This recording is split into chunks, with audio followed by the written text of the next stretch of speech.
When I called my son Marcus 3 hours later, still stranded in my wheelchair at Westfield Shopping Center while my phone battery died, he said, "Mom, we got busy with the kids.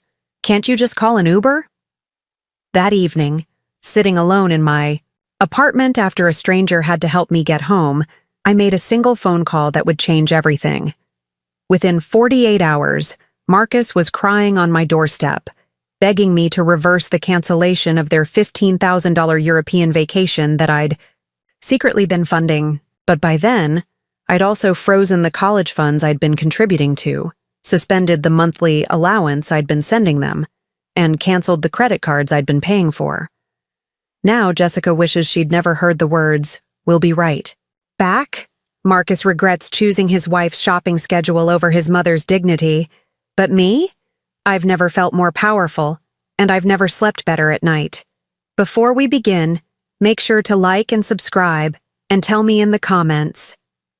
Have you ever had family members treat you like an inconvenience when you needed them most? Share your story below, because today you're going to learn that sometimes the people who abandon you are about to discover exactly how much they needed what they just threw away. This story is about the Tuesday when I learned that 5 years of financial generosity and unconditional love meant nothing when my presence became inconvenient for my son's family shopping trip. When I discovered that the child I'd raised to value family loyalty had married a woman who saw me as nothing, more than a burden to be managed around her busy schedule. My name is Eleanor Patricia Williams, and I'm 70 years old. For the past 3 years, I'd been living independently in a senior apartment complex called Sunset Gardens in Phoenix, Arizona, about 20 minutes from my son Marcus and his family. The arrangement had seemed perfect when I'd first moved from my longtime home in Denver after my husband Robert's passing. I could maintain my independence while being close enough to help with my grandchildren, 12-year-old Sophia and 9-year-old Dylan, and be part of their daily lives in whatever way felt natural. But let me tell you about the life I built before I became the inconvenient grandmother who could be abandoned at shopping malls when my presence became tiresome. I was born Eleanor Patricia O'Brien in 1954, the daughter of an Irish Catholic family in Boston, who believed that hard work, education, and taking care of family were the 3 pillars of a meaningful life. My father Patrick worked as a foreman at the Boston Harbor shipyard, while my mother Catherine managed our household of 6 children with the kind of efficiency that would make a military general proud. I met my husband Robert Williams when I was 24 and working as a bank teller at First National Bank of Boston. Robert was 27, a mechanical engineer with dreams of moving west and building something meaningful in the growing technology sector. He was kind, ambitious, and had the rare quality of seeing potential in people and situations that others might overlook. When he proposed after 2 years of courtship, he painted a picture of a life together that would honor both our families' values while building something new and exciting. We married in a beautiful ceremony at St. Joseph's Cathedral in 1978, with both our families' blessings and hopes for grandchildren who would grow up with opportunities neither of our generations had enjoyed. For the first 3 years of our marriage, we lived in a small apartment in Cambridge while Robert worked for an engineering firm, and I continued at the bank, saving every penny we could for the move west that Robert had been planning since before we met. Marcus was born on a sunny April morning in 1981, after we'd been trying for children for 2 years.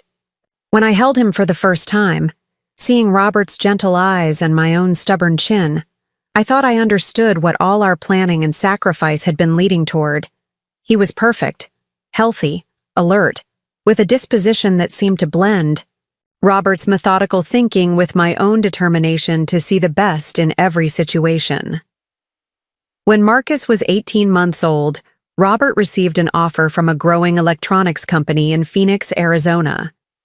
The salary was substantial, the opportunity for advancement was significant, and the cost of living would allow us to buy our first home and build the kind of stable family life we'd both dreamed of creating. The decision to leave Boston wasn't easy. It meant leaving both our extended families and the community where we'd both grown up. But we were young, optimistic, and convinced that building something new together was worth the sacrifice of familiar comfort. Phoenix in 1982 was a city in transition, growing rapidly as technology companies and retirees discovered the appeal of year-round sunshine and relatively affordable living. We bought a modest 3-bedroom house in a new development called Desert Bloom, where young families with children were creating the kind of neighborhood community that felt like a modern version of the close-knit Boston neighborhoods we'd left behind. For the next 20 years, Robert and I built the kind of life that represented everything we'd hoped for when we'd made the decision to leave Boston. Robert's career flourished as he moved from project engineer to department manager to eventually becoming vice president of operations for Phoenix Electronics Solutions, a mid-sized company that manufactured components for the growing computer industry. I found work as an administrative coordinator for the Scottsdale School District, which allowed me to maintain my career while having a schedule that aligned with Marcus's educational needs. Marcus thrived in Arizona. He was an excellent student, a natural athlete who excelled at baseball and tennis, and had inherited his father's methodical approach to problem-solving combined with my ability to connect with people from all backgrounds. He was popular without being arrogant, successful without being competitive with his friends, and had the kind of character that made other parents comment about what a good kid the Williams family had raised. During Marcus's high school years, Robert and I began planning for what we called our second chapter, the phase of life when Marcus would be launched into adulthood, and we could focus on travel, hobbies, and the kind of relaxed enjoyment that comes after decades of focused work and parenting. We'd paid off our mortgage early, built substantial savings, and were looking forward to grandchildren who would benefit from the financial security we'd created through careful planning and consistent effort. When Marcus graduated from high school, as salutatorian and received a full academic scholarship to Arizona State University's business program, Robert and I felt like all our sacrifices and planning had been validated. We were proud parents who'd raised a son capable of building on the foundation we'd provided while creating his own version of success and happiness. During Marcus's sophomore year at ASU, he met Jessica Rodriguez, a psychology major from a wealthy Scottsdale family who owned a chain of upscale restaurants throughout the Southwest. Jessica was beautiful, intelligent, and came from the kind of established Arizona family that could provide Marcus with social and professional connections that would enhance whatever career path he chose to pursue. When Marcus brought Jessica home for the first time, I was immediately impressed by her poise, her intelligence, and her apparent genuine affection for my son. She seemed interested in our family history, asked thoughtful questions about our move from Boston, and expressed appreciation for the values that had shaped Marcus's character. During that first dinner, Jessica had said something that I'd treasured. "I can see where Marcus gets his kindness and his work ethic. You and Mr. Williams have raised someone really special." The wedding took place 3 years later at the prestigious Arizona Biltmore Resort with 200 guests, flowers that cost more than Robert and I had spent on our entire wedding, and a reception that was featured in Phoenix Magazine's society pages. I was proud to be the mother of the groom, grateful that Marcus had found love with someone who clearly adored him, and who came from a family that would support his ambitions and help him build the kind of life he deserved. Looking back now, I should have paid more attention to certain details during the wedding planning process. Jessica's family dominated the guest list, filling 3/4 of the venue with their extensive social and business networks, while Marcus's side included Robert and me, a few college friends, some co-workers from his first job at a Phoenix marketing firm, and several empty tables that highlighted the difference in our social circles compared to the Rodriguez family's extensive connections.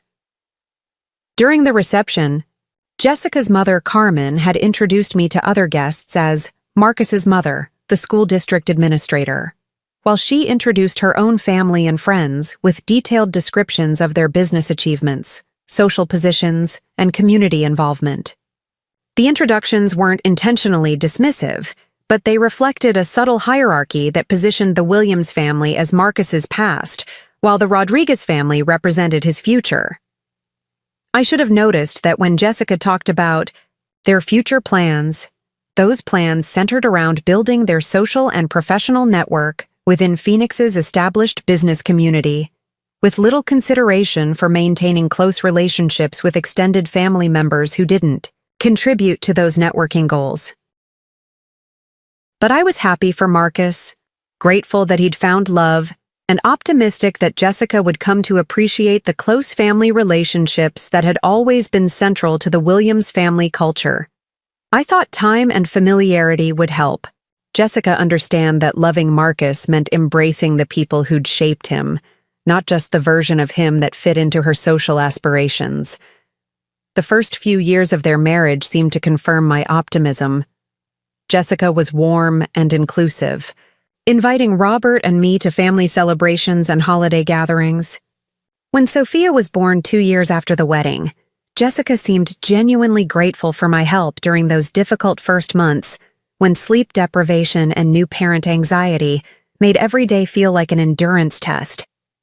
I spent countless hours rocking Sophia when she had colic, preparing meals for the exhausted new parents, and providing the kind of practical support that made new parenthood manageable. When Dylan arrived 3 years later, the pattern repeated, with me serving as the reliable grandmother who could be counted on for emergency babysitting, meal preparation, and hands-on assistance that allowed Jessica to maintain her part-time work as a family counselor while adjusting to life with 2 young children. "Eleanor, you're a godsend," Jessica had said repeatedly during those early parenting years. I don't know how families manage without having experienced grandparents nearby to help with situations like this.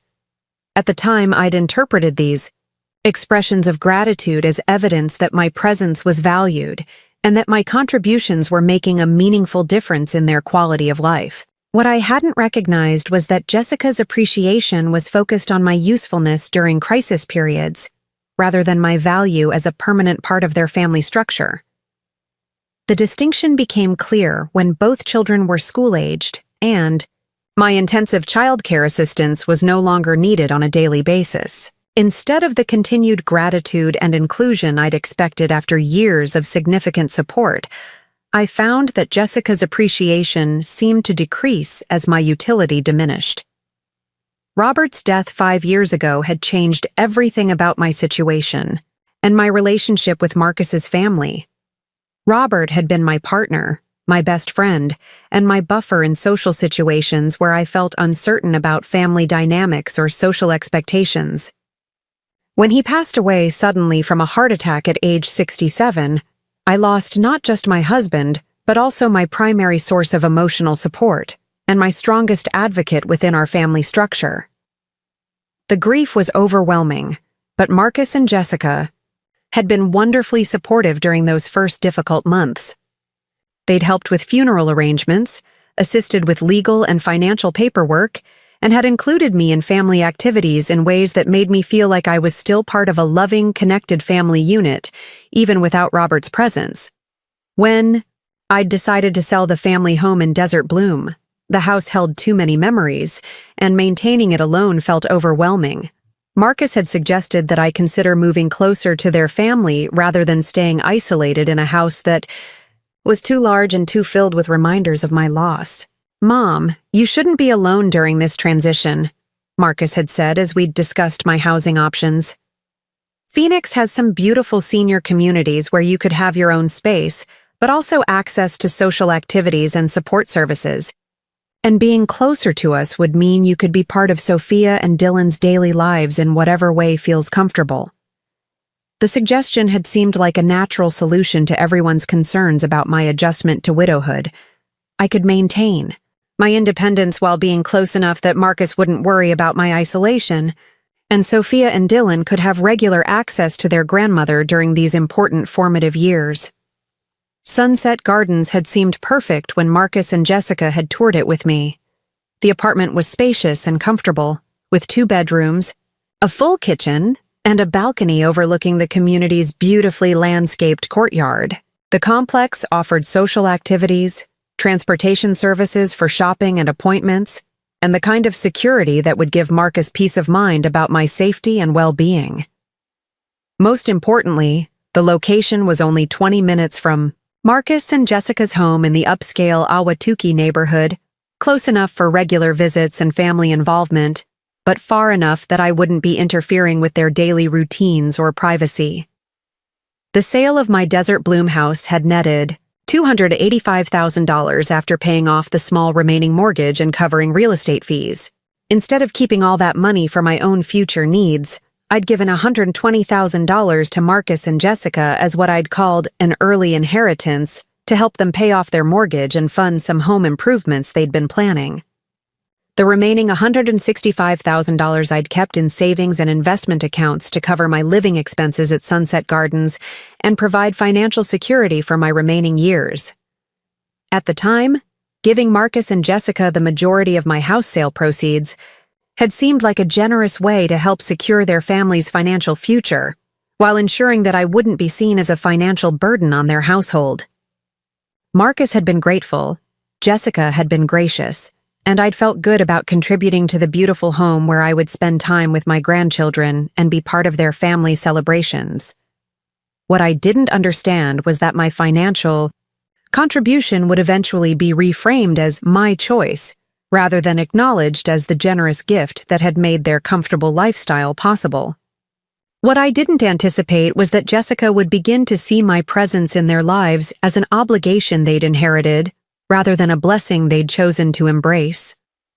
For the first year after moving to Sunset Gardens, the arrangement had worked exactly as Marcus had promised. I maintained my independence while being available to help with Sophia and Dylan when needed. I contributed to family celebrations, provided occasional babysitting that allowed Marcus and Jessica to have date nights, and enjoyed the kind of grandmother role that enriched everyone's lives without creating burden or obligation. But somewhere during the second year, my helpfulness had transformed from appreciated contribution to expected service. The thank yous had become less frequent. The consideration for my own schedule and preferences had become non-existent. The assumption that I would be available whenever needed had become absolute, while the reciprocal consideration for my own needs and limitations had disappeared entirely. Jessica had begun making plans that assumed my availability without consulting me first. Date nights were scheduled with the expectation that I would provide childcare, even when I had my own social activities or appointments planned. Shopping trips and errands were organized around Jessica's schedule, with my transportation needs treated as an afterthought that could be managed with last-minute arrangements. Most telling of all, Jessica had begun making comments about my living situation that suggested she was already anticipating changes to our current arrangement. Comments about how independent I was becoming, observations about how well I was adjusting to life at Sunset Gardens, and casual mentions of friends whose elderly parents had thrived after moving to higher care facilities that provided more appropriate levels of social interaction and support. I'd told myself that these comments were just Jessica thinking out loud about future possibilities, normal concerns that any daughter-in-law might have about long-term care planning. For aging parents, I'd told myself that the increasing expectations and decreasing appreciation were temporary adjustments that would improve once everyone settled into a more comfortable routine. But looking back now, I can see that every interaction over the past year had been colored by Jessica's growing view of me as a convenience, rather than a person deserving of consideration and respect. Every casual request for babysitting had been presented as an opportunity for me to spend time with my grandchildren, rather than acknowledged as a favor that deserved appreciation. Every expectation of my availability had been framed as natural family obligation, rather than recognized as a choice I was making to prioritize their needs over my own preferences. The most insidious aspect of this gradual transformation had been how it had affected my relationship with Marcus. Because Jessica's manipulation was subtle and was always framed as concern for family harmony rather than self-serving convenience, Marcus had never recognized it as problematic behavior that required his intervention. Instead, Marcus had gradually adopted Jessica's perspective that my desires for consideration and respect were unreasonable expectations rather than normal human needs that deserved acknowledgement. When I'd mentioned feeling taken for granted, Marcus had responded with reassurances about how much the family valued me, but without any recognition that their behavior might need to change, rather than my expectations needing adjustment. The pattern had reached its most obvious expression 6 months ago, when Sophia had been invited to a classmate's birthday party at a trampoline park. The party was scheduled for a Saturday afternoon when I'd planned to attend a book club meeting at Sunset Gardens, one of the few social activities I'd maintained that provided me with companionship and intellectual stimulation outside of my family relationships. When Jessica had called to ask if I could drive Sophia to the party because something had come up with her own schedule, I'd explained that I had my own commitment that afternoon and suggested that Sophia could miss this particular party or that Jessica could rearrange her plans to accommodate her daughter's social event. Jessica's response had been immediate and revealing. "Eleanor, I thought you'd want to prioritize spending time with Sophia over sitting around talking about books with people you barely know." The casual dismissal of my social relationships and personal interests had been shocking. But even more disturbing had been the underlying assumption that my time and energy belonged to their family rather than to me. That my desire to maintain friendships and intellectual stimulation was somehow selfish when it conflicted with their convenience. When I'd brought this incident to Marcus's attention, his response had been predictably disappointing. "Mom, I think Jessica was just stressed about her schedule conflict. She probably didn't mean to sound dismissive of your activities." But Jessica had meant to sound dismissive. She'd meant to establish that my personal interests were less important than their family needs, and that my role in their lives was to be available when convenient rather than to maintain my own independent social identity. That conversation had been a turning point in my understanding of how my relationship with Marcus and Jessica had evolved since Robert's death. Without Robert's presence to balance family dynamics and advocate for my needs, I'd gradually been repositioned from valued family member to useful resource whose primary function was to provide services when requested. The wheelchair situation had developed 3 months ago after I'd fallen in my apartment and fractured my ankle.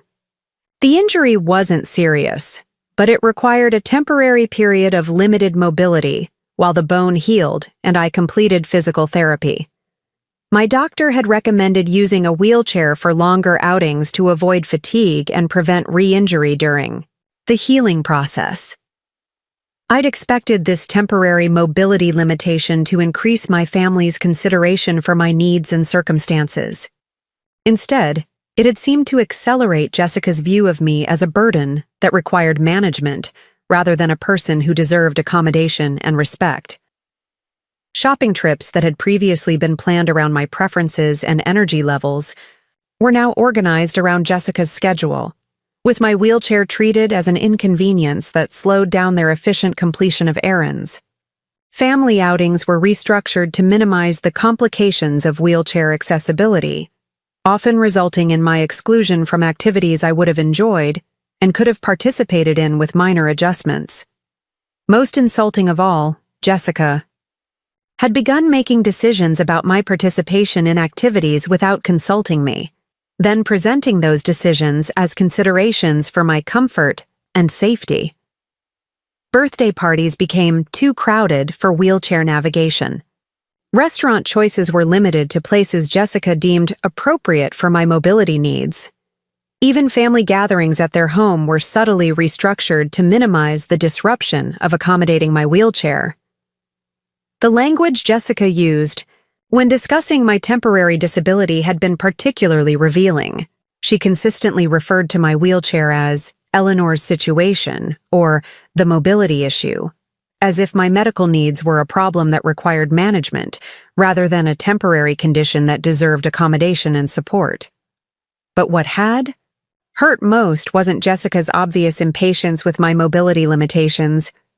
It was Marcus's passive acceptance of his wife's attitude and his failure to advocate for his mother's dignity and inclusion.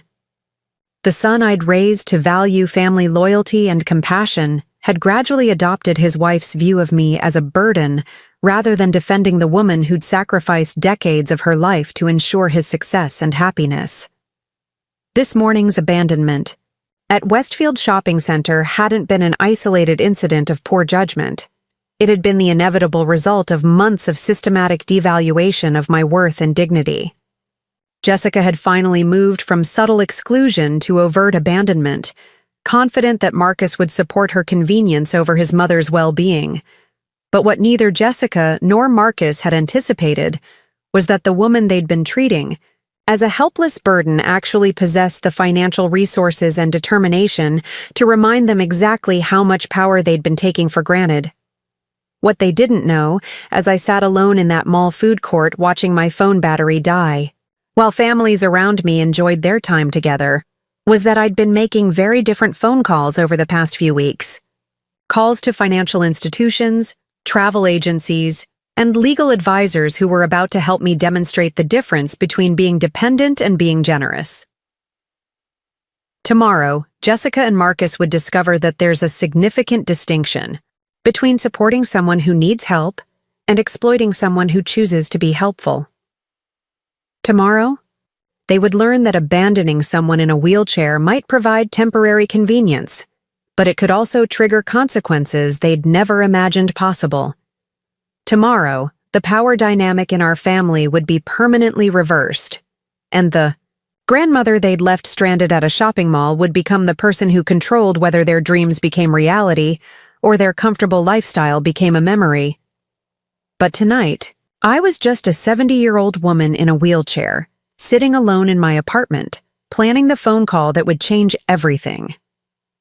Before we continue with Eleanor's story, I want you to do something important.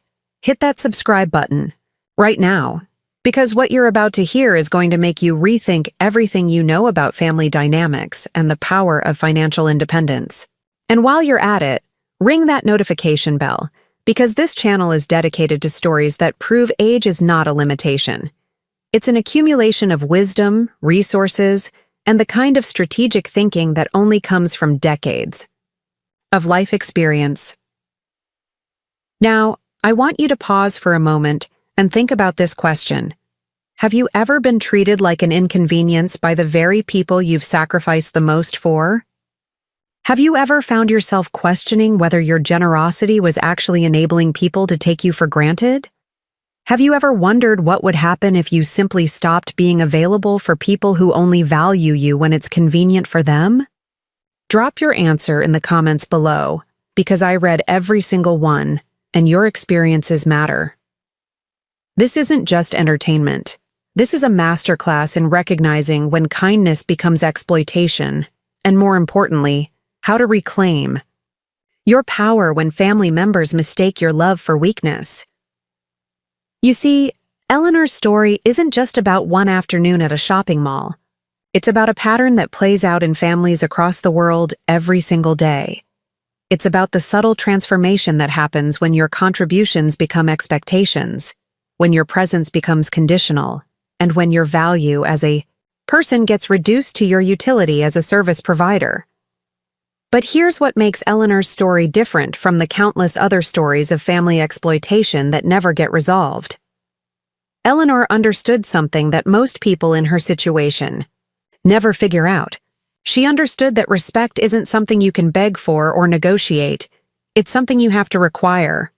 And sometimes, requiring respect means demonstrating exactly what life looks like when people lose access to the benefits they've been taking for granted.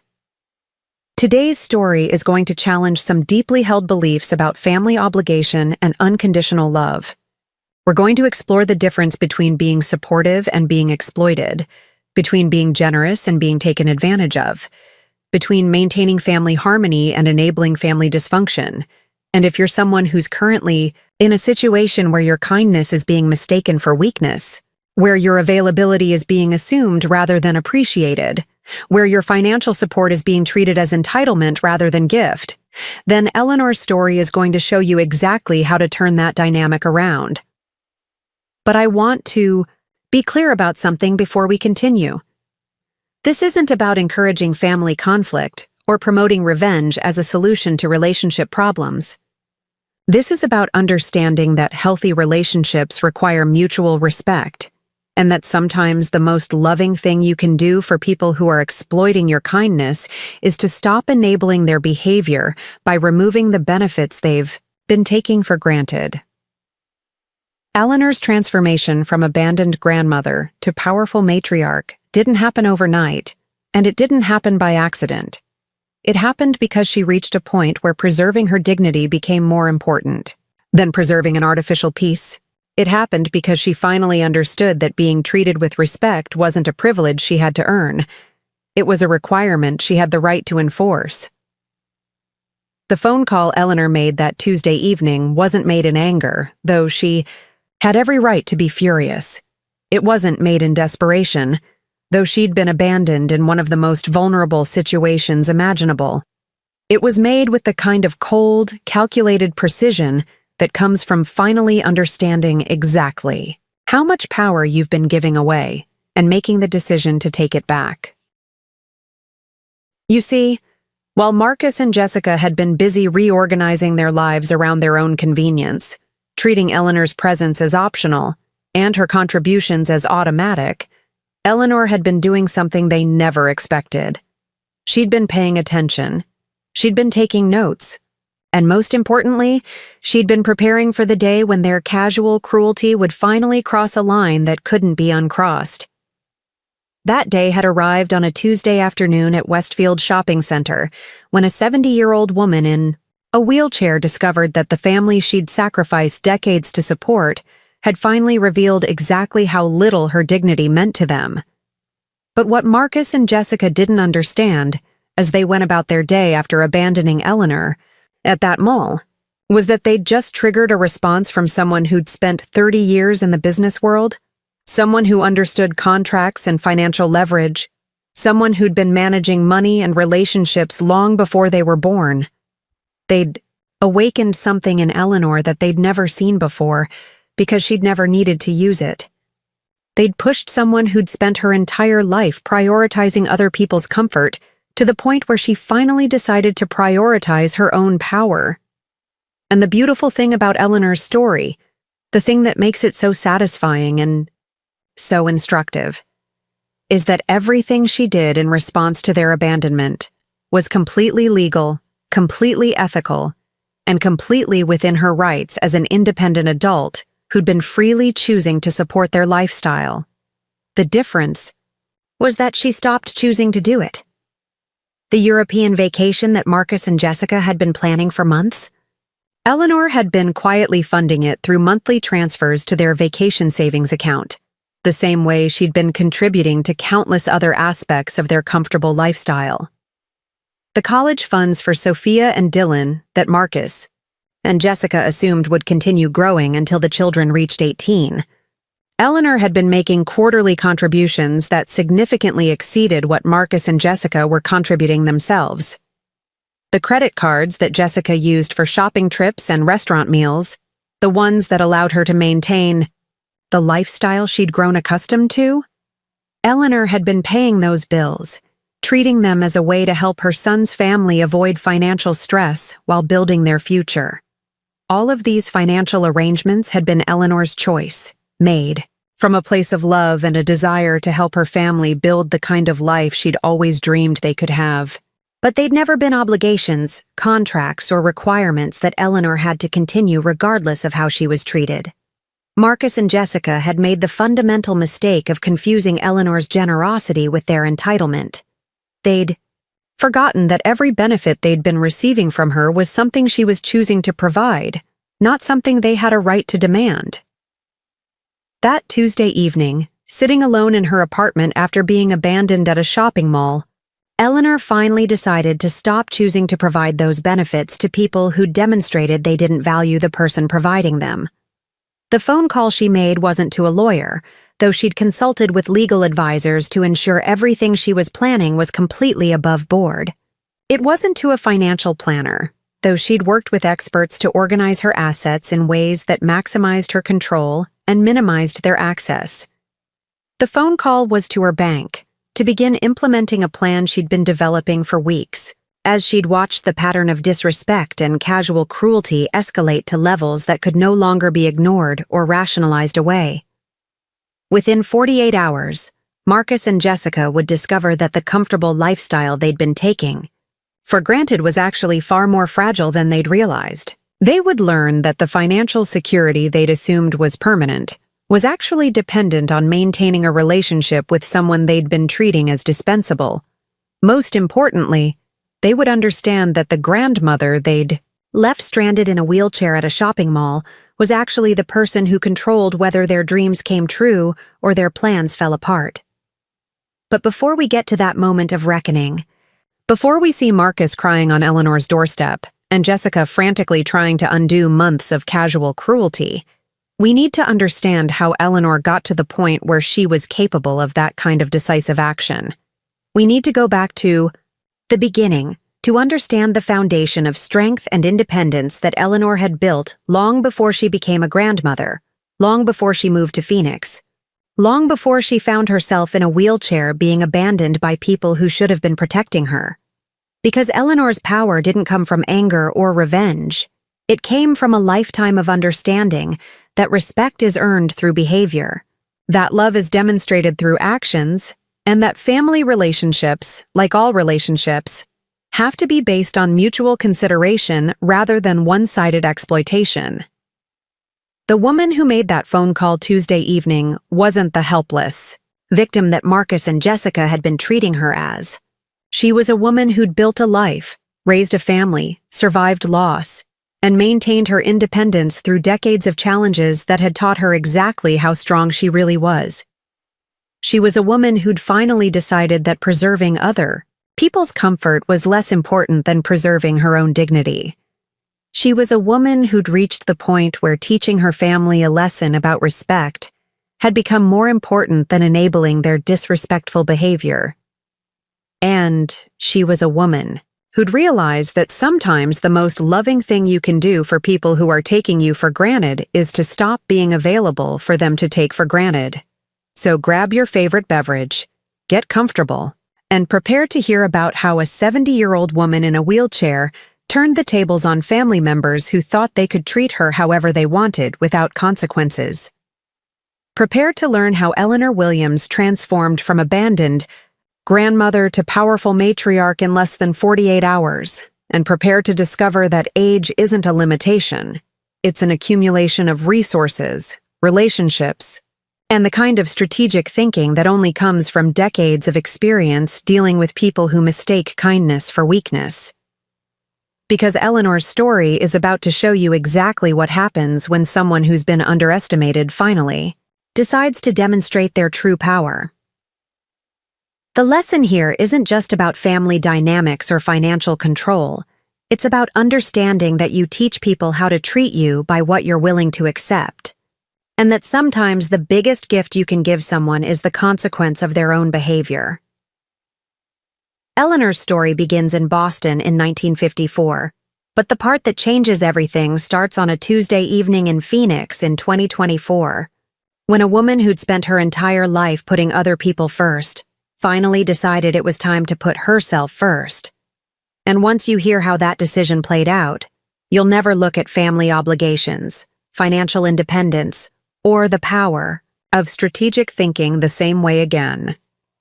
So make sure you're subscribed, because this story is going to take some turns that will surprise you, inspire you, and possibly change how you handle the difficult people in your own life. Eleanor Williams was about to teach her family a lesson they'd never forget.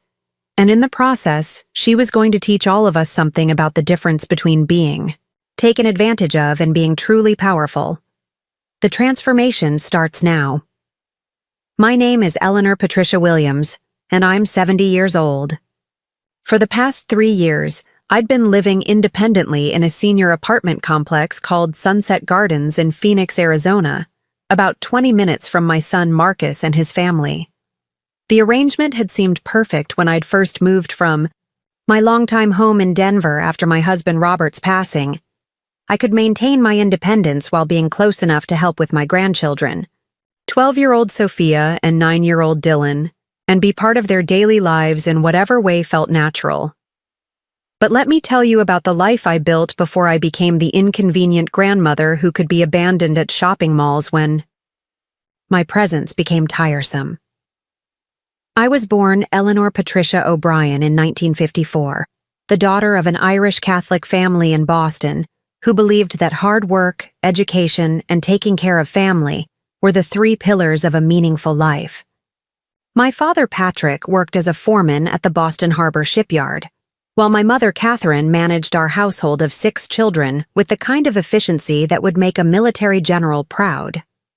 Growing up in a working-class Boston neighborhood, in the 1960s and 70s taught me lessons that would serve me well throughout my life, though I didn't understand their value at the time. We lived in a 3-story house that my father had purchased with savings from 15 years of shipyard work, a house that represented everything my parents had sacrificed to provide for their children's futures. Our neighborhood was the kind of place where everyone knew everyone else's business, but in the way that creates community rather than intrusion. Mrs. Flanagan next door would watch us children when my mother had to work late cleaning houses for the wealthy families on Beacon Hill. Mr. Kowalski across the street would help my father with home repairs in exchange for my father's assistance with electrical work at the small grocery store Mr. Kowalski owned downtown. It was a world where favors were exchanged without keeping score, where children were raised by the entire community, and where reputation was built through consistency and reliability rather than wealth or social connections. But it was also a world where money was always scarce, where opportunities had to be earned through merit rather than inheritance, and where planning for the future required careful saving and strategic thinking about education and career choices. My parents had immigrated from County Cork in Ireland during the 1940s, arriving in Boston with nothing but determination and a work ethic that would eventually allow them to purchase that 3-story house and send all 6 of their children to college.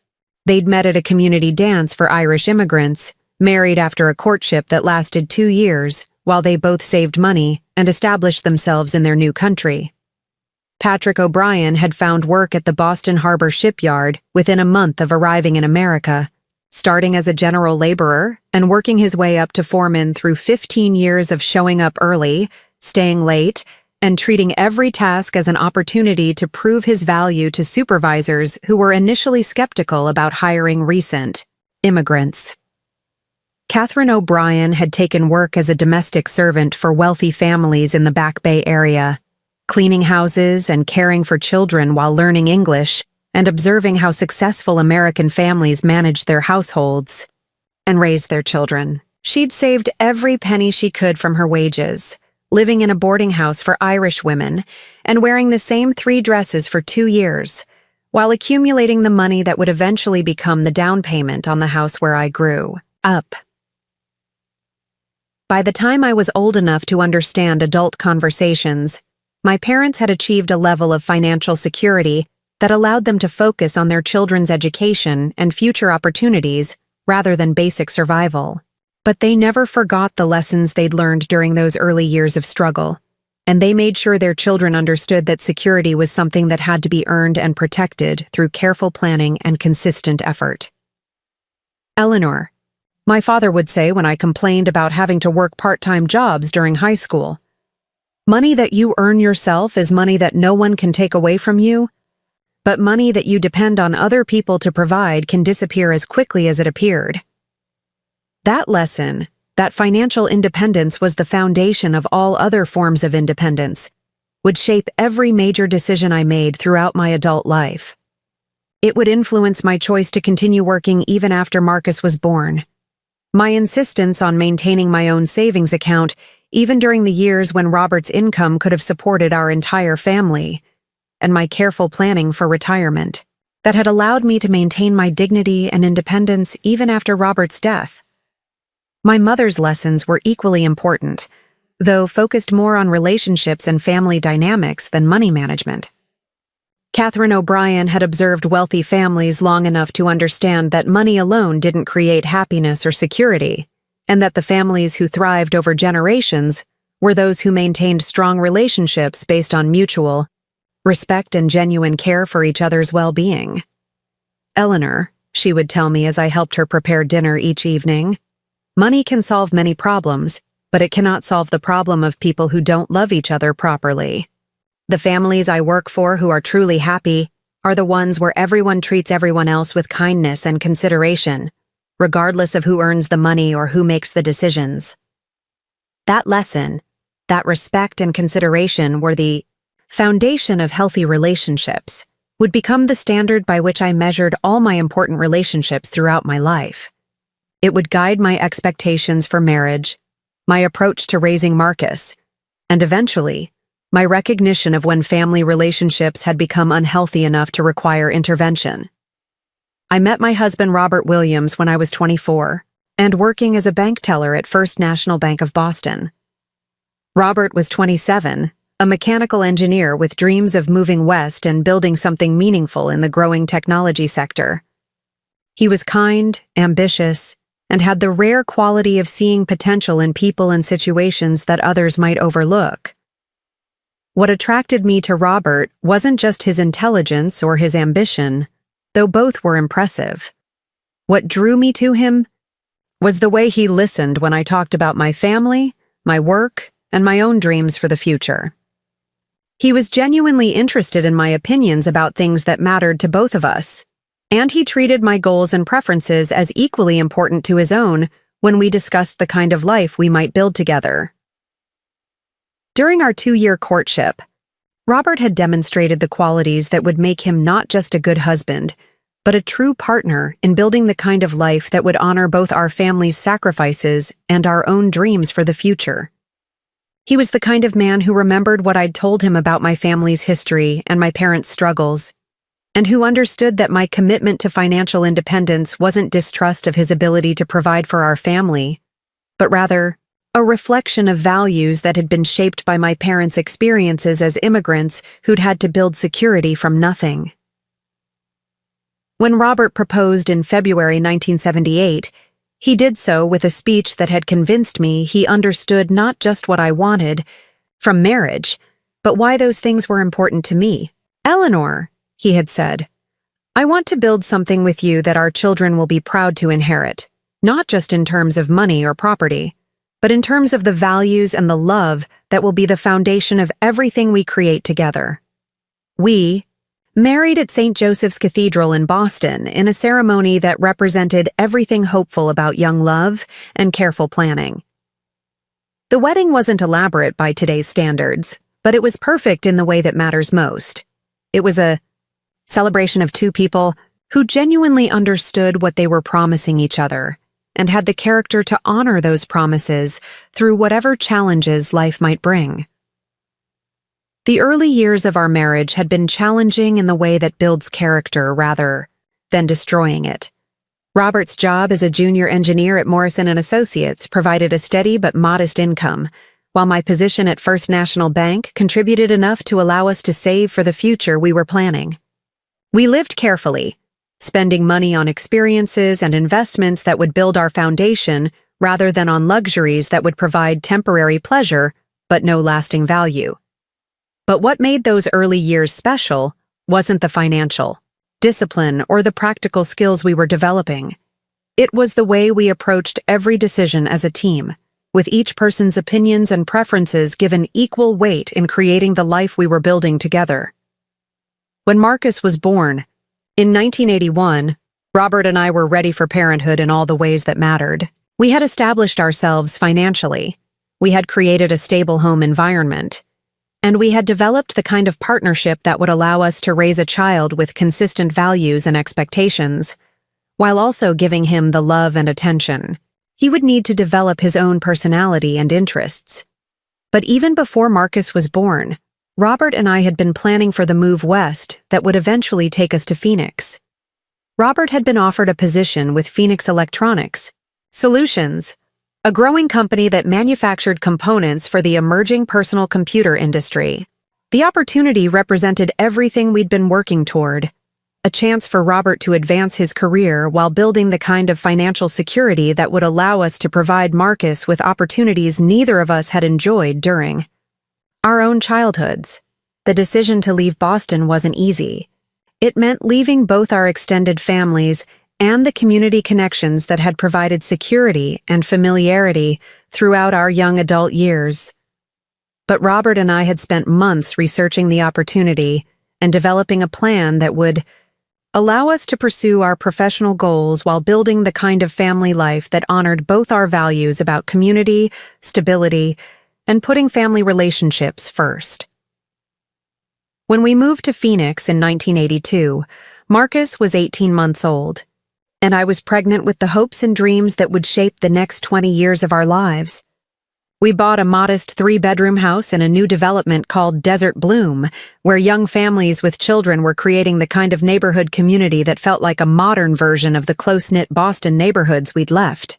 Behind Phoenix in 1982 was a city in transition, growing rapidly as technology companies and retirees discovered the appeal of year-round sunshine and relatively affordable living. Robert's career flourished as he moved from project engineer to department manager, to eventually becoming vice president of operations for Phoenix Electronic Solutions. I found work as an administrative coordinator for the Scottsdale School District, which allowed me to maintain my career while having a schedule that aligned with Marcus's educational needs. For the next 20 years, Robert and I built the kind of life that represented everything we'd hoped for when we'd made the decision to leave Boston. We paid off our mortgage early, built substantial savings, and created the kind of stable, loving home environment where Marcus could develop his own personality and interests while being shaped by values that would serve him well throughout his life. Marcus thrived in Arizona. He was an excellent student, a natural athlete who excelled at baseball and tennis, and had inherited his father's methodical approach to problem-solving, combined with my ability to connect with people from all backgrounds.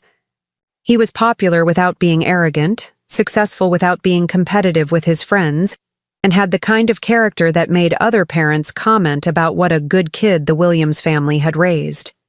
When Marcus graduated from high school as salutatorian and received a full academic scholarship to Arizona State University's business program, Robert and I felt like all our sacrifices and planning had been validated.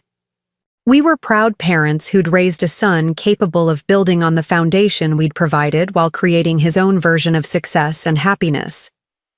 During Marcus's sophomore year at ASU, he met Jessica Rodriguez, a psychology major from a wealthy Scottsdale family who owned a chain of upscale restaurants throughout the Southwest. Jessica was beautiful, intelligent, and came from the kind of established Arizona family that could provide Marcus with social and professional connections that would enhance whatever career path he chose to pursue.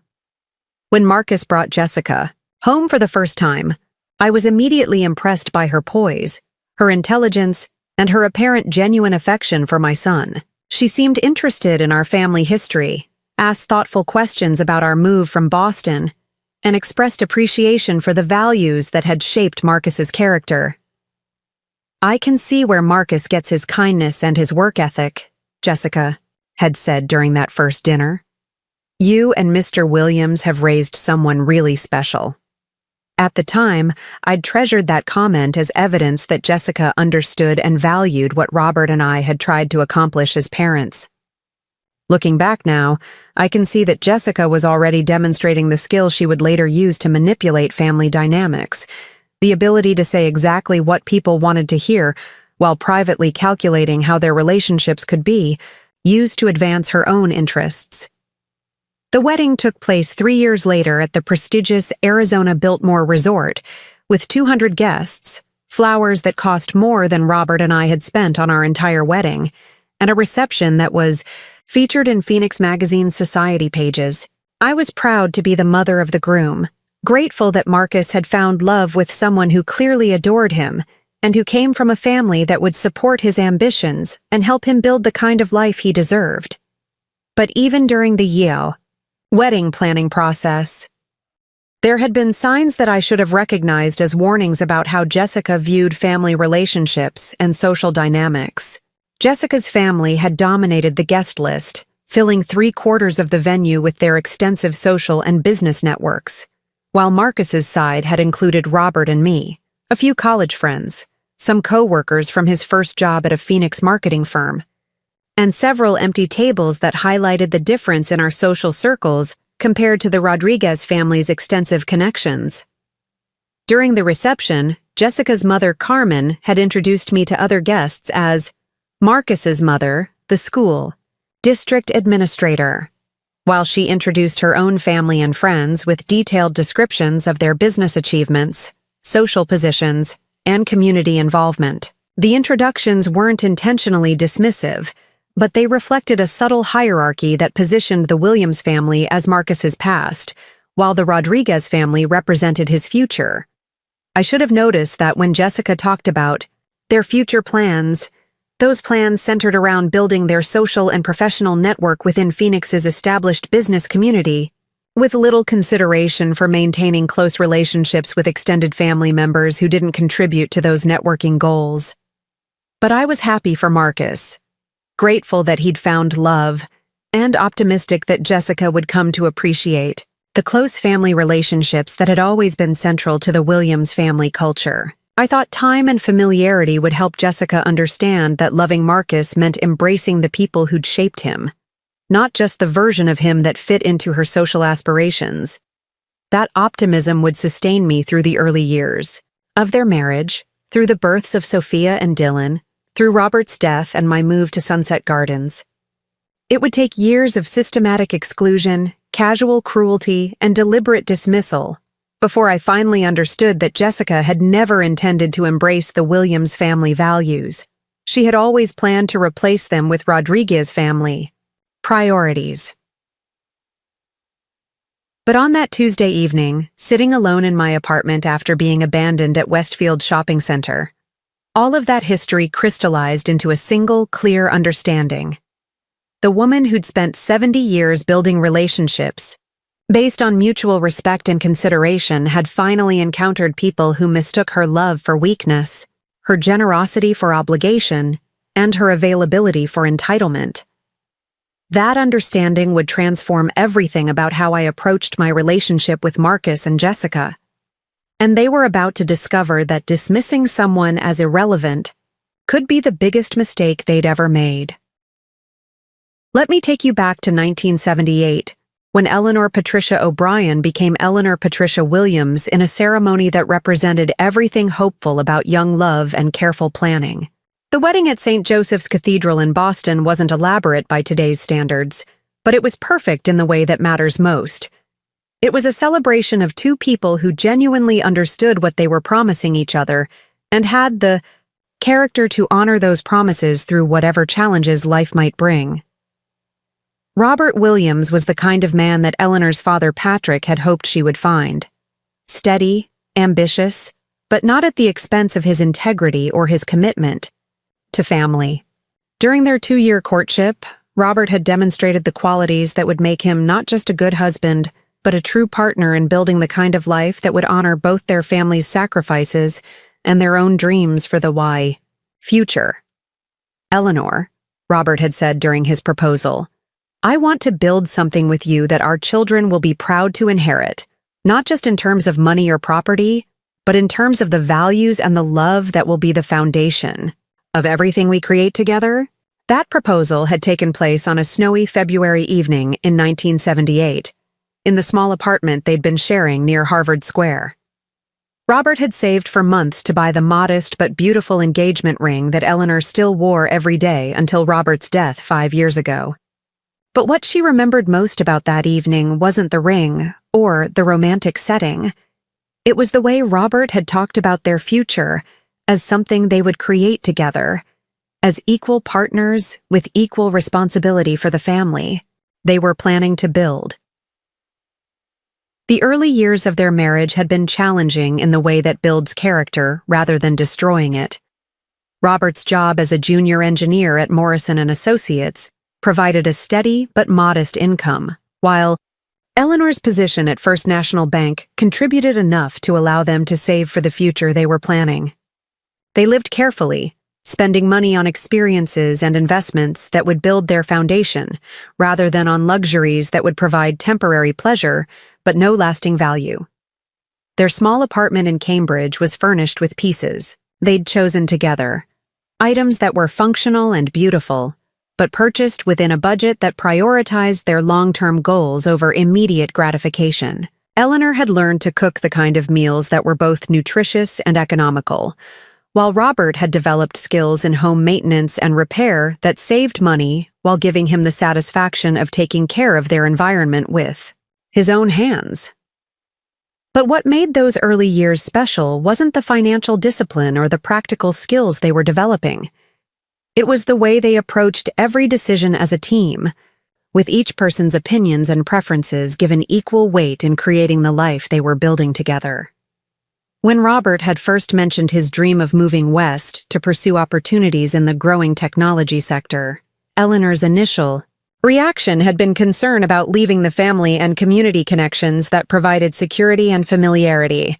But instead of dismissing her concerns or pressuring her to accept his vision without question, Robert had spent months researching opportunities and developing a plan that addressed Eleanor's need for security while pursuing his professional ambitions. "I don't want you to sacrifice your happiness for my career," Robert had told her during one of their many conversations about the potential move. "But I also don't want us to limit our possibilities because we're afraid of change. Let's figure out how to make this work in a way that gives us both what we need." That approach, problem-solving together, rather than one person deciding for both, had become the foundation of their decision-making process throughout their marriage. When they'd finally decided to make the move to Phoenix, it had been because they'd found a way to pursue Robert's career goals while building the kind of family life that honored Eleanor's values about community, stability, and putting family relationships first. Marcus had been born into that kind of partnership, into a household where both parents were equally invested in his well-being, and where decisions about his upbringing were made through conversation and compromise rather than one parent imposing their will on the family structure. From his earliest days, Marcus had been surrounded by the kind of love that creates security rather than anxiety, the kind of attention that builds confidence rather than neediness, and the kind of expectations that encourage excellence without creating pressure that damages self-esteem or family relationships.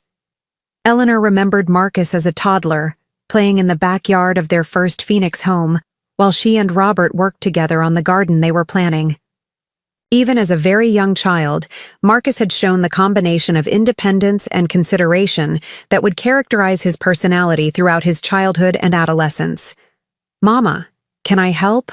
Marcus would ask when he saw Eleanor planting flowers or Robert building the raised beds that would become their vegetable garden. And both Eleanor and Robert had been committed to finding ways for Marcus to contribute meaningfully to family projects, even when including him made tasks take longer or require more supervision.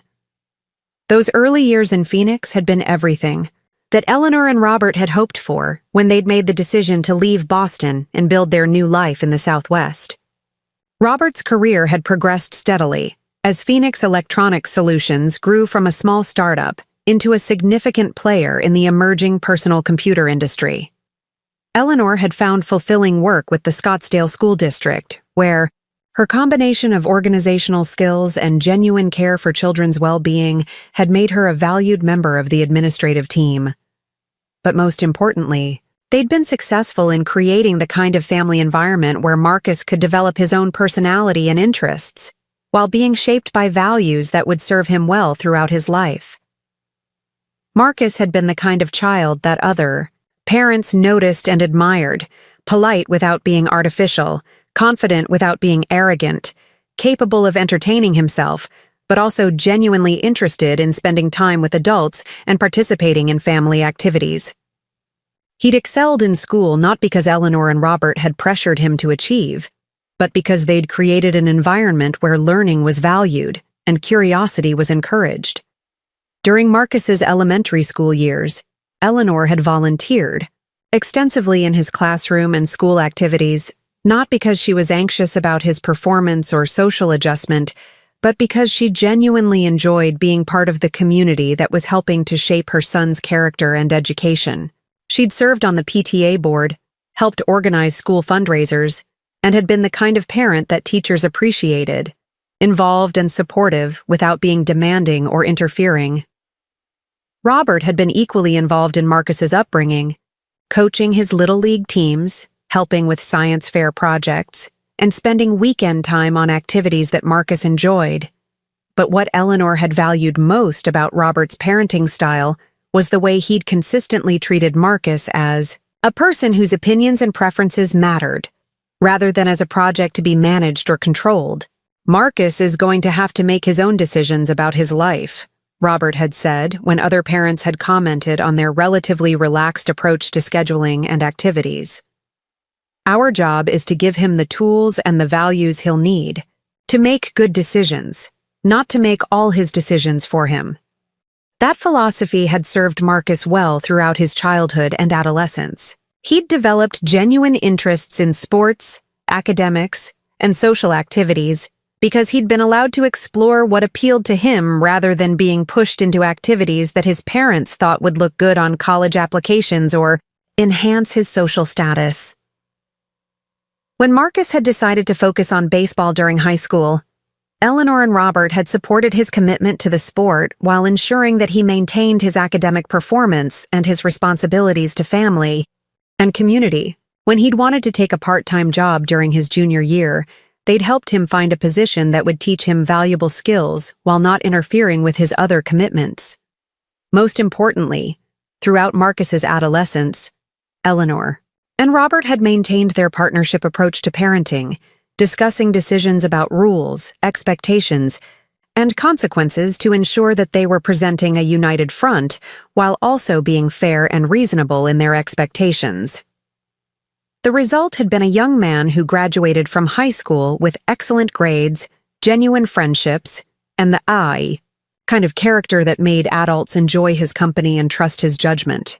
Marcus had been accepted to several excellent universities, but his decision to attend Arizona State University had been based on practical considerations about finances and career preparation rather than prestige or social status.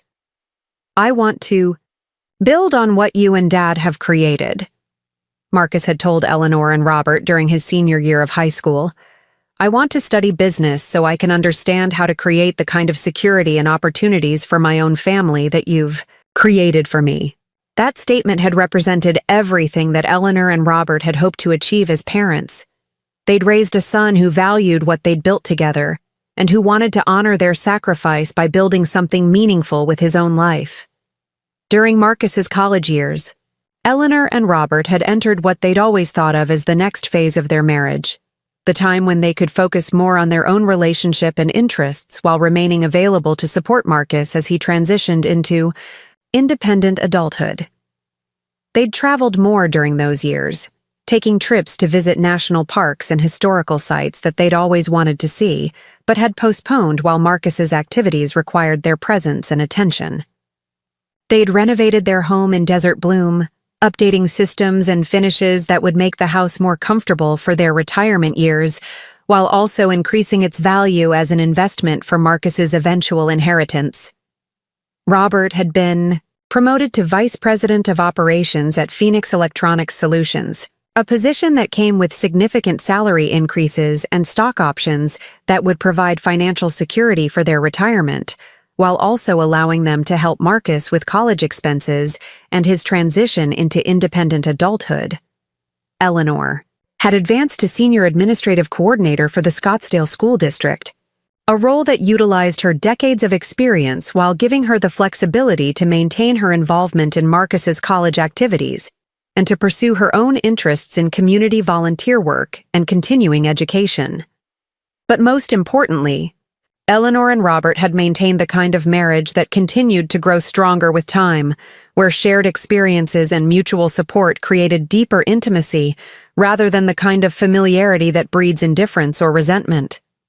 "Eleanor," Robert had said on their 20th wedding anniversary, "I love you more today than I did when we got married, not because the feelings are stronger, but because I know so much more about who you really are and what you're capable of accomplishing."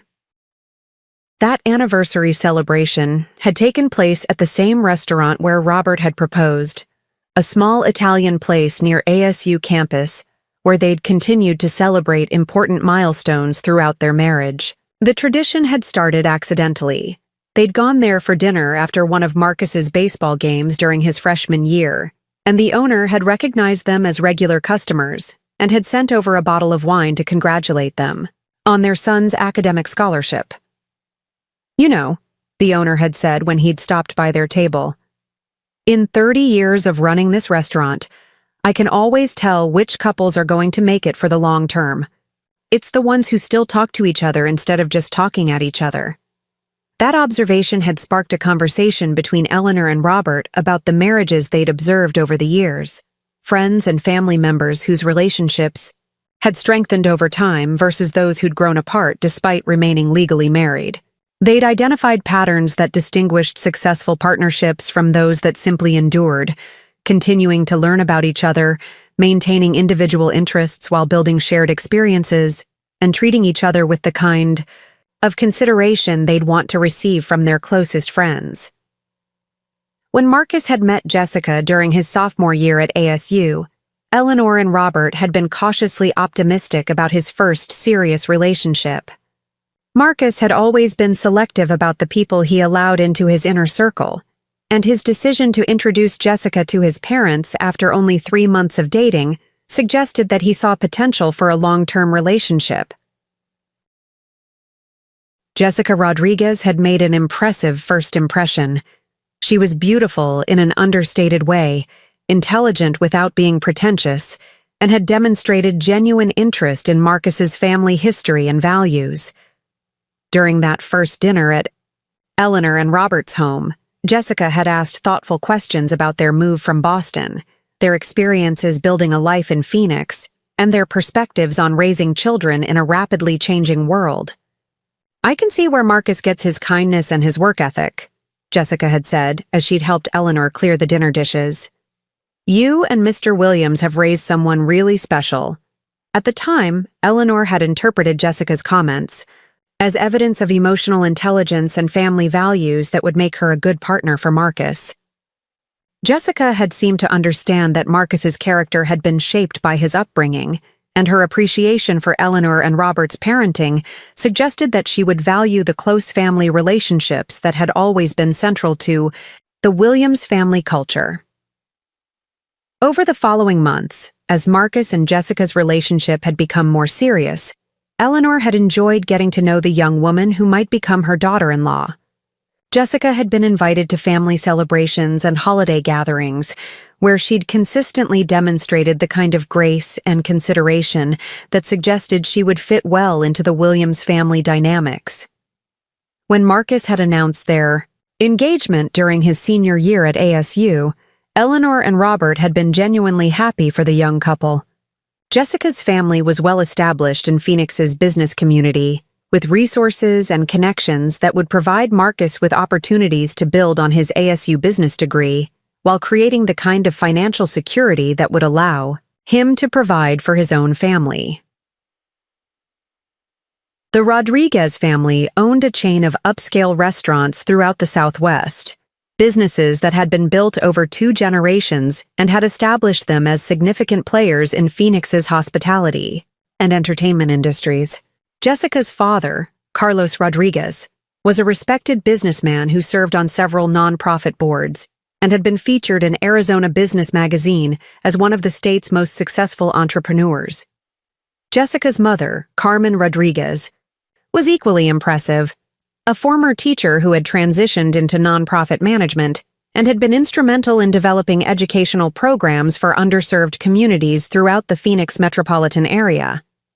The Rodriguez family represented the kind of civic engagement and social responsibility that Eleanor and Robert had always valued. Most importantly, Jessica and Marcus had seemed genuinely compatible as a couple. They shared interests in outdoor activities, cultural events, and travel. They had similar goals about building a family while maintaining their individual career aspirations, and they had demonstrated the kind of mutual respect and support that Eleanor and Robert had recognized as essential for long-term relationship success. The wedding planning process had been an education in the differences between the Williams and Rodriguez family approaches to social events and financial expenditures. While Eleanor and Robert had celebrated important milestones with modest gatherings focused on family and close friends, the Rodriguez family had treated Marcus and Jessica's wedding as an opportunity to showcase their social connections and business relationships.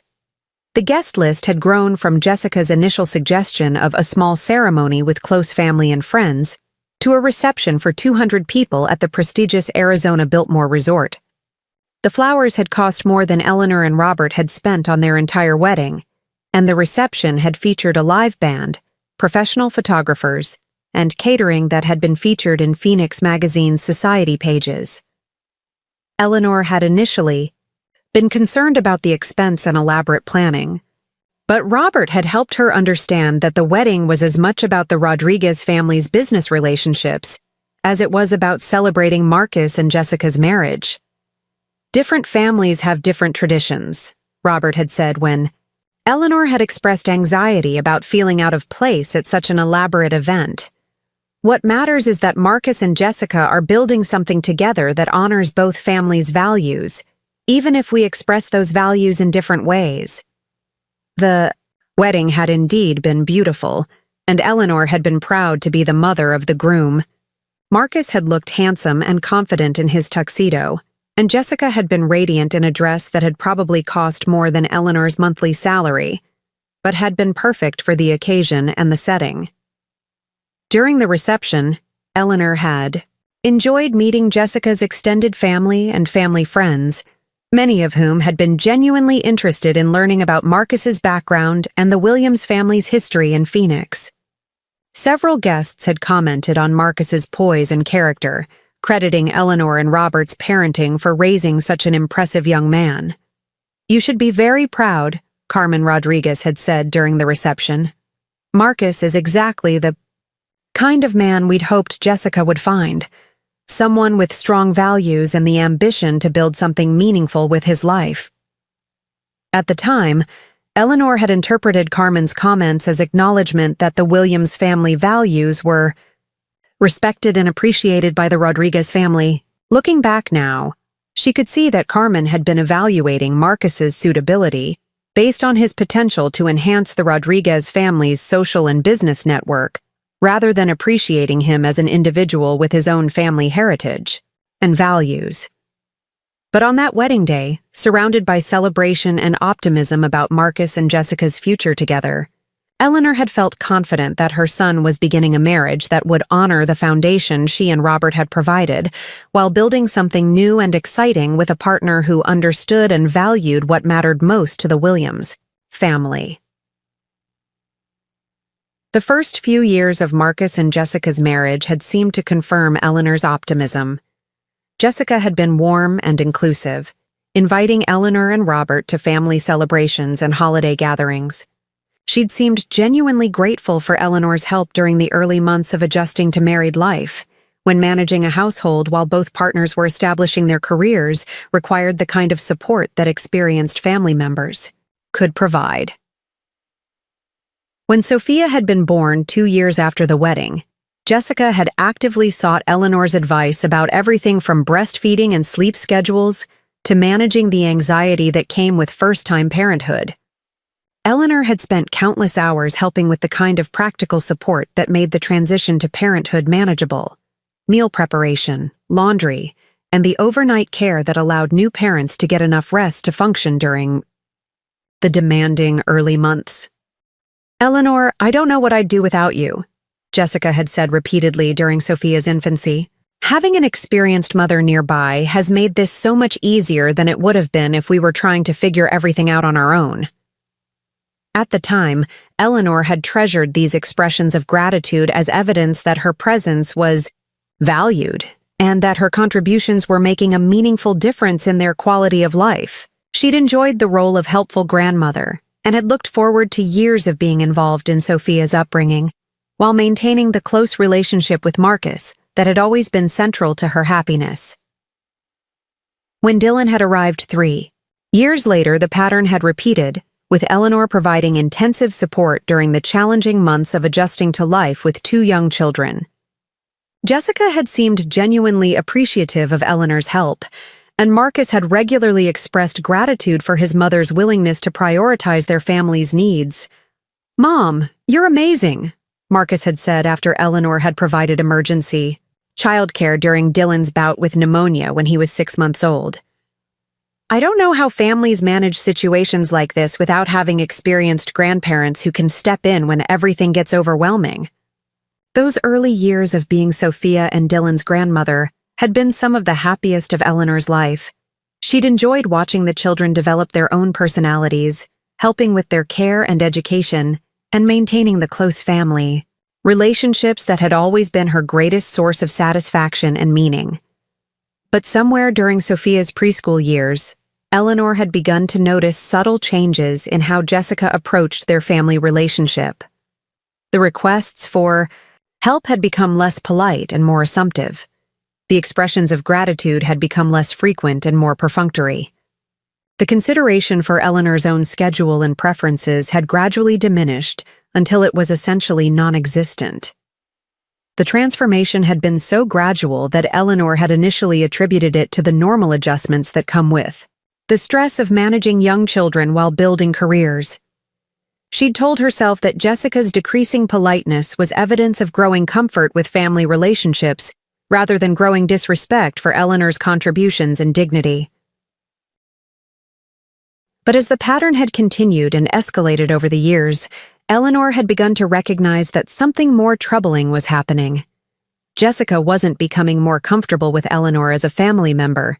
She was beginning to treat Eleanor as a service provider whose availability could be assumed rather than requested, whose contributions could be expected rather than appreciated. The most concerning aspect of this transformation had been Marcus's gradual adoption of Jessica's attitude toward his mother. Instead of maintaining the respectful, appreciative relationship that had characterized their bond throughout his childhood and young adulthood, Marcus had begun treating Eleanor's contributions as normal family obligations rather than generous choices that deserved acknowledgement and reciprocal consideration. When Eleanor had tried to address these changes directly, bringing her concerns to Marcus during private conversations, his responses had consistently minimized her feelings while making excuses for Jessica's behavior. "Mom, I think you're reading too much into these situations," Marcus had said when Eleanor had mentioned feeling taken for granted. "Jessica's just comfortable with you now. That's a good thing, not something to worry about. But comfort shouldn't eliminate consideration, and growing familiarity shouldn't reduce respect." Eleanor had begun to understand that Marcus was choosing to preserve harmony with his wife rather than address legitimate concerns about how his mother was being treated. That realization had been painful but clarifying. The son she'd raised to value family relationships above personal convenience had gradually adopted his wife's view that Eleanor's needs and feelings were less important than their own comfort and social aspirations.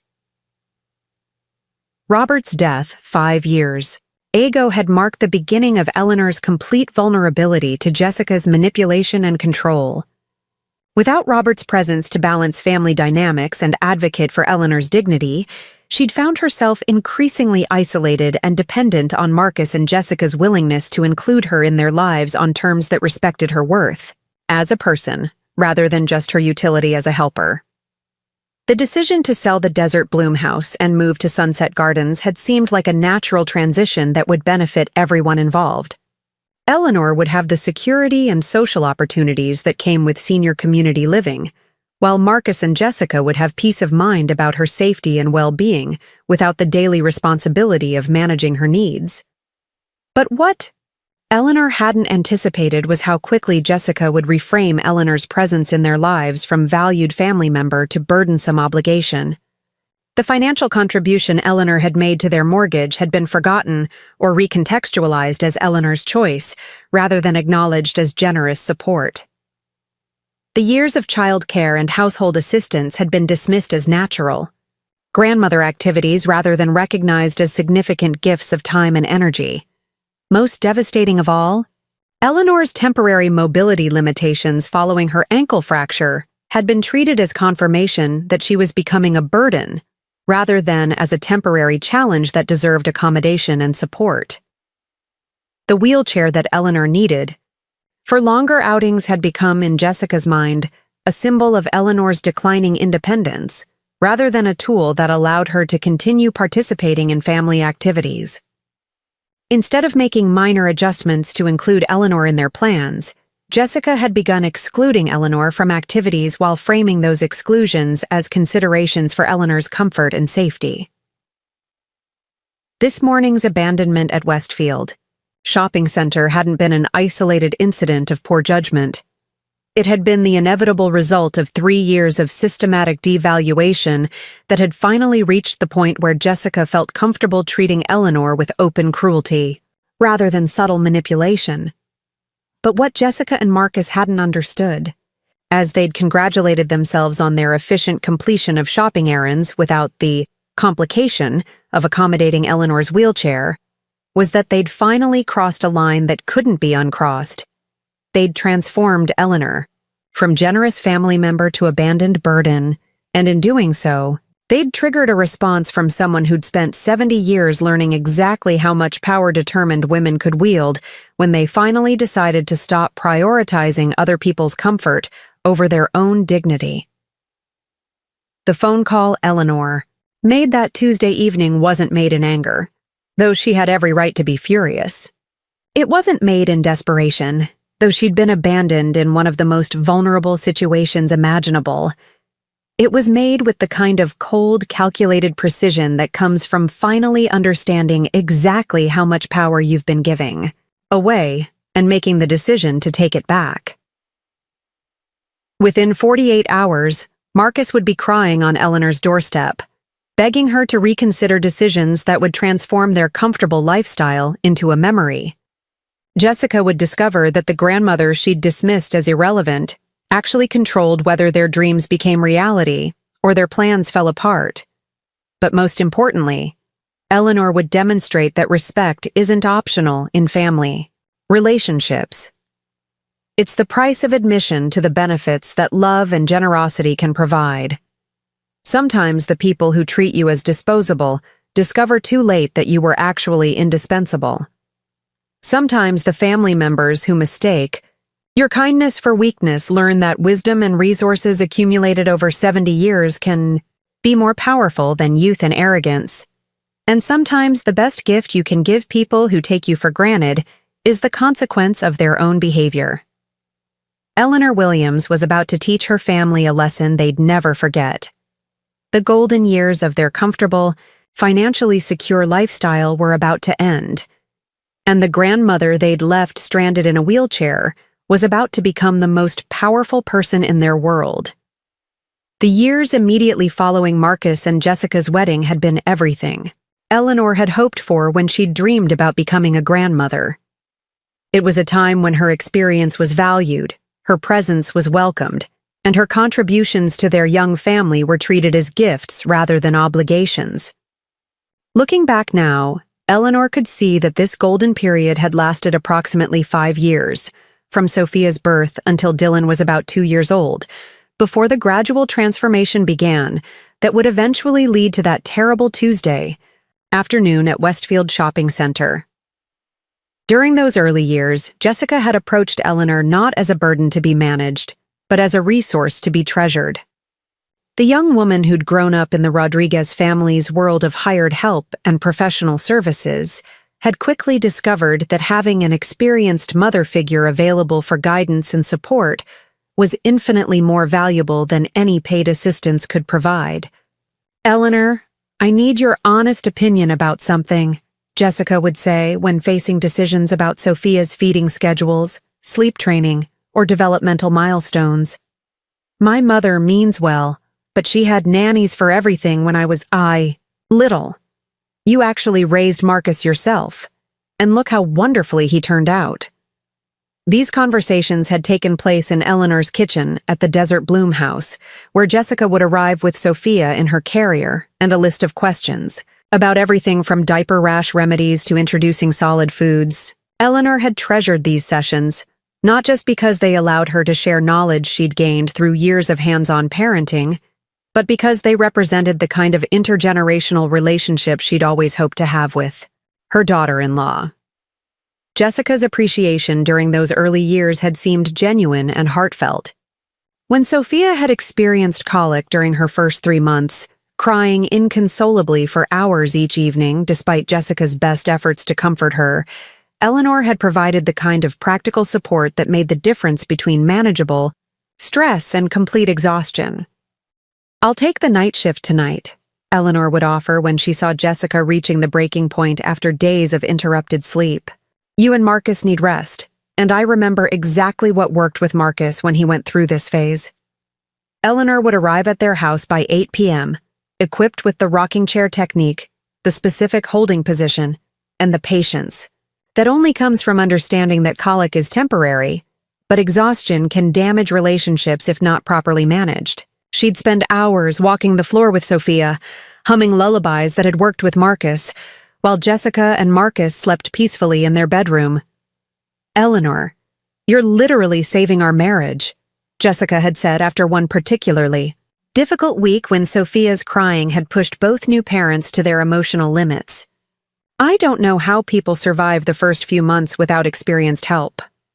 Those words had meant everything to Eleanor, not because she needed validation for her contributions, but because they suggested that Jessica understood the value of family support systems and intended to maintain the kind of close relationships that would benefit everyone involved as Sophia grew older. When Dylan was born 3 years later, the pattern had continued with even greater intensity. Jessica had been more confident as a mother by then, but managing 2 young children while maintaining her part-time counseling practice had required the kind of logistical support that only someone with extensive childcare experience could provide effectively.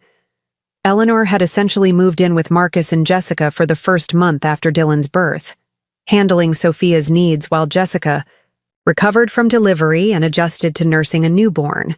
She'd managed the household routines that kept life functioning: meal preparation, laundry, errands, and the countless small tasks that become overwhelming when parents are sleep-deprived and emotionally stretched. "I don't understand how families manage without grandmothers," Jessica had said during one of their early morning conversations, while Dylan nursed and Sophia played quietly with toys Eleanor had brought from her house. "My friends with new babies are all hiring postpartum doulas and night nurses. We have something so much better. We have you." During those months, Eleanor had felt truly needed and appreciated in ways that reminded her of the satisfaction she'd found in raising Marcus. But more than that, she'd felt like she was contributing to something larger than just practical childcare.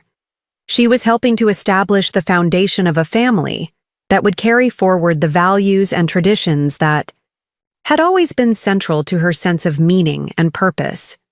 The relationship had been reciprocal in ways that Eleanor had treasured. Jessica had genuinely sought Eleanor's advice not just about childcare, but about managing the emotional challenges of new motherhood, maintaining marriage relationships during stressful transitions, and balancing personal needs with family responsibilities. "You and Robert made it look so easy," Jessica had said during one of their conversations about managing work-life balance. "How did you handle having a career while being so present for Marcus? I feel like I'm constantly choosing between being a good mother and being a good counselor." Eleanor had shared stories about her own struggles with similar decisions, the compromises she and Robert had made, and the strategies they'd developed for ensuring that Marcus felt prioritized while both parents maintained their professional identities. These conversations had felt like the kind of mentoring relationship Eleanor had always hoped to have with Marcus's wife, one where experience was valued and wisdom was passed down through family generations. But even more meaningful had been Jessica's efforts to include Eleanor in the children's daily lives in ways that went beyond emergency childcare and crisis management. Jessica had established traditions that positioned Eleanor as an integral part of Sophia and Dylan's family experience, rather than as an occasional helper who appeared when needed. Every Sunday afternoon, Jessica would bring the children to Eleanor's house for what they called grandma time, several hours when Eleanor could focus entirely on her grandchildren, while Jessica and Marcus had time for their own activities or simply rest. These sessions weren't structured around Eleanor providing childcare convenience for Marcus and Jessica.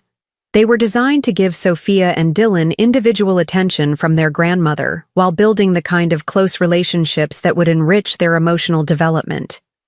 Sophia has been talking about making cookies with Grandma Eleanor all week, Jessica would say when dropping the children off. And Dylan can't wait to show you the new book he learned to read. Take as much time as you want with them, Marcus. And I will pick them up whenever works best for you. During these Sunday visits, Eleanor had been free to focus entirely on activities that she and the children enjoyed together. They'd baked cookies using recipes Eleanor had learned from her own mother, worked on art projects that required more patience than busy parents typically had available, and had the kind of extended conversations that allowed Eleanor to really understand her grandchildren's personalities and interests. Sophia had been a thoughtful, creative child who loved hearing stories about Eleanor's childhood in Boston and Marcus's growing up in Phoenix.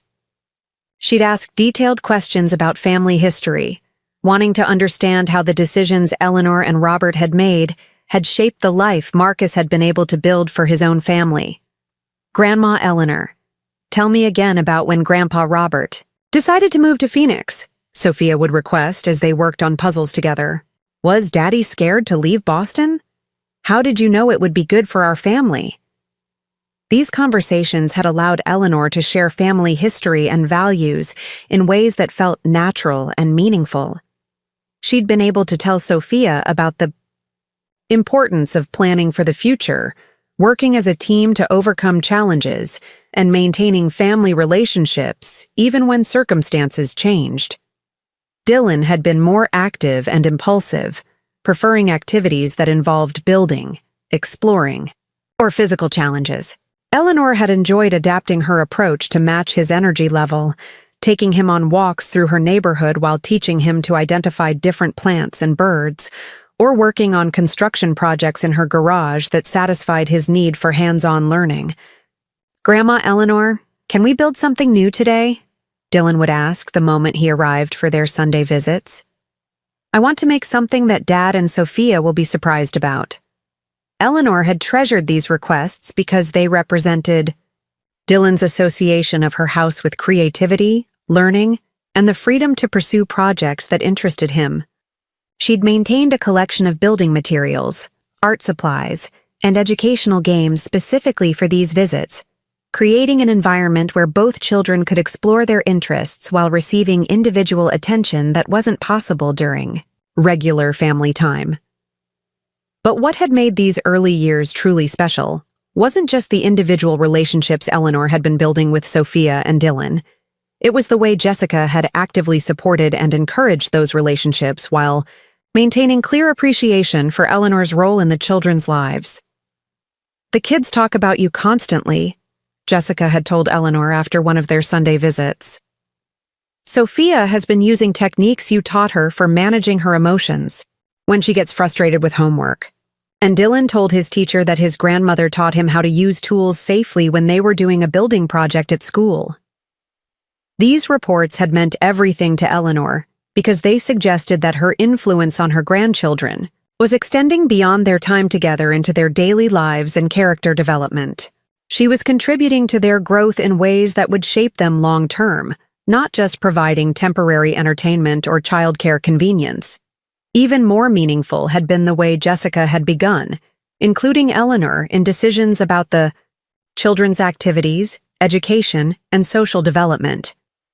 Instead of treating Eleanor as someone who could be consulted when convenient, Jessica had positioned her as an integral part of the team that was responsible for raising Sophia and Dylan.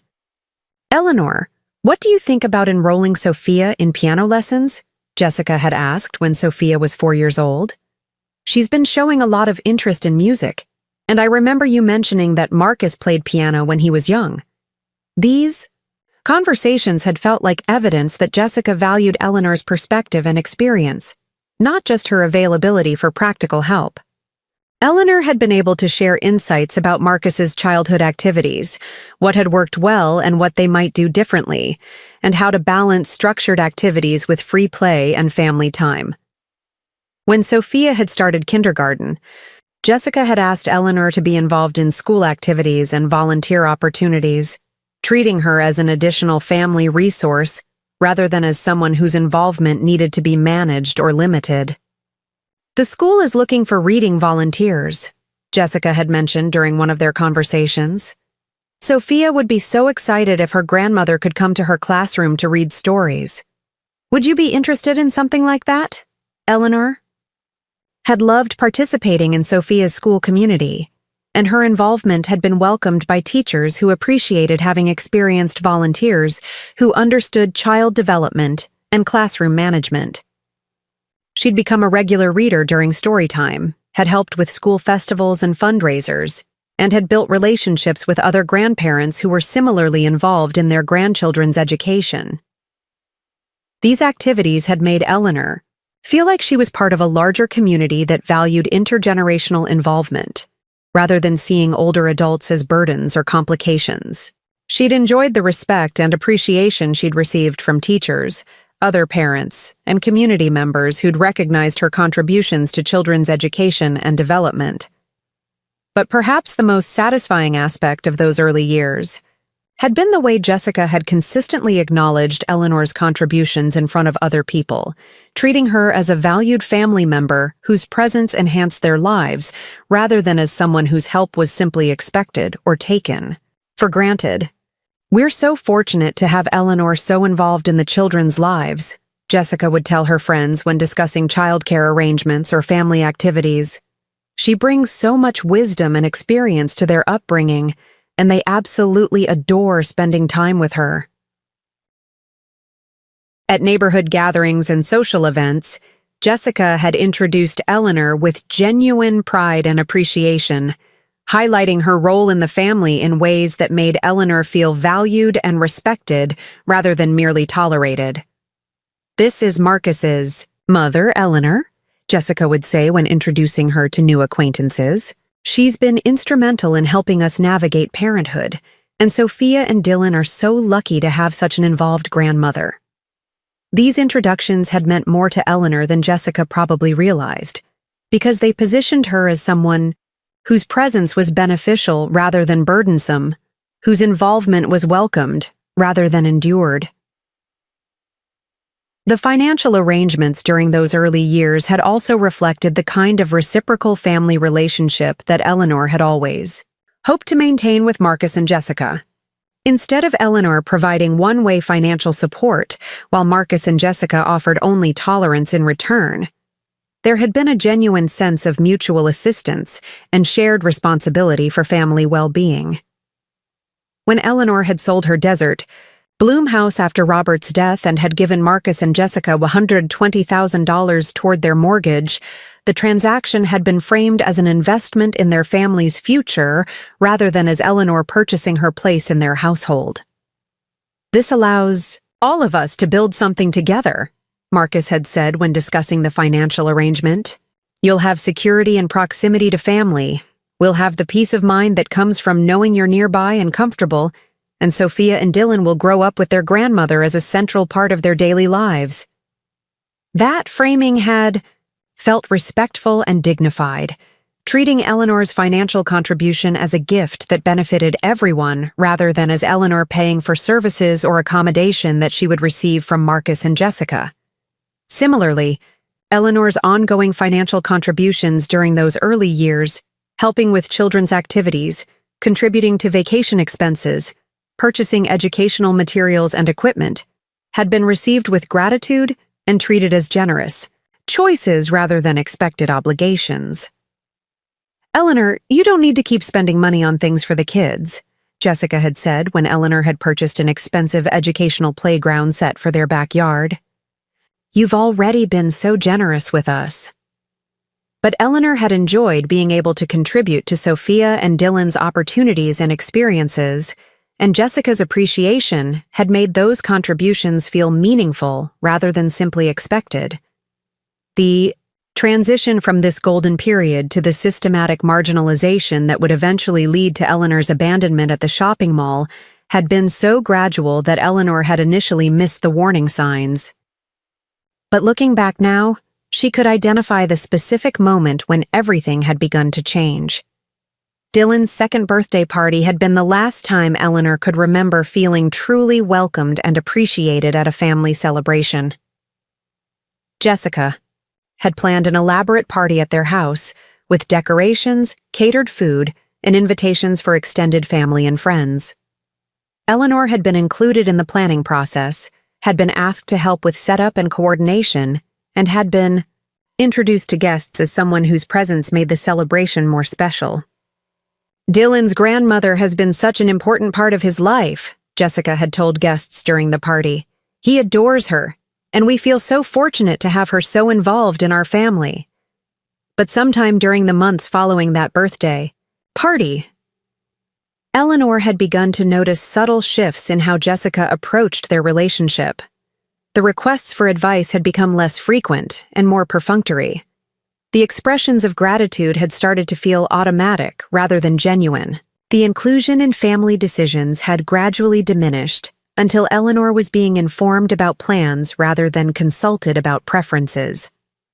Most concerning of all, Jessica had begun making comments about Eleanor's living situation and future, needs that suggested she was already planning for changes to their current arrangement. "It's wonderful how independent you are at Sunset Gardens," Jessica had said during one of their conversations. "So many seniors struggle with the transition to community living, but you've really embraced all the opportunities for social activities and new friendships." At the time, Eleanor had interpreted these comments as appreciation for her successful adjustment to senior community living. But she could see now that Jessica had been laying the groundwork for suggesting that Eleanor's happiness at Sunset Gardens made her less dependent on family involvement, less needful of the close relationships that had characterized their bond during Sophia and Dylan's early years. The fracture to Eleanor's ankle 3 months ago, and her temporary need for wheelchair assistance during longer outings, had accelerated this transformation from appreciated family member to burdensome obligation. Instead of the accommodation and support Eleanor had provided during Jessica's own periods of need, Jessica had responded to Eleanor's temporary limitations with impatience and obvious resentment. "We'll have to see if restaurants can accommodate the wheelchair," Jessica would say when making dinner plans, as if Eleanor's mobility needs were complications to be managed rather than temporary challenges that deserved considerate response. "Maybe it would be easier if Eleanor stayed home this time," Jessica had begun suggesting when planning family activities, framing Eleanor's exclusion as consideration for her comfort rather than acknowledging it as elimination of inconvenience. For Jessica, the morning's abandonment at Westfield Shopping Center had been the inevitable culmination of this 3-year transformation from valued family member to discarded burden. Jessica had finally moved from subtle exclusion to overt cruelty, confident that Marcus would support her convenience over his mother's dignity. But what neither Jessica nor Marcus had anticipated was that the woman they'd been systematically marginalizing possessed resources and determination that could completely reverse the power dynamics in their relationship. The phone call Eleanor had made that Tuesday evening hadn't been a desperate plea for better treatment or a final attempt to negotiate for respect and consideration. It had been the first step in demonstrating exactly what life looked like when people lost access to benefits they'd been taking for granted. Within 48 hours, Marcus and Jessica would discover that the comfortable lifestyle they'd been assuming was permanent was actually dependent on maintaining respectful relationships with someone they'd been treating as disposable. The golden years of their financially secure, socially comfortable life were about to end, and the grandmother they'd left stranded in a wheelchair was about to become the most powerful person in their world. Eleanor Williams had spent 5 years giving Jessica and Marcus everything they needed to build the life of their dreams. Now, she was about to show them exactly what that life looked like when they lost her support. The mentorship phase was over. The reckoning was about to begin. Sometimes the people who mistake your generosity for weakness discover too late that you were actually choosing to be generous, and that you can choose to stop. Sometimes the family members who treat you as expendable learn that you were actually indispensable. And sometimes the best gift you can give people who take you for granted is the natural consequence of their own behavior. Eleanor's transformation from abandoned grandmother to powerful matriarch was about to change everything. Marcus and Jessica thought they knew about family, respect, and the price of treating people as disposable. The golden years were over, the reckoning had begun, and Eleanor Williams was about to remind her family exactly who held the real power in their comfortable, carefully constructed world. Up next, you've got 2 more standout stories right on your screen. If this one hit the mark, you won't want to pass these up. Just click and check them out. And don't forget to subscribe and turn on the notification bell so you don't miss any upload from us.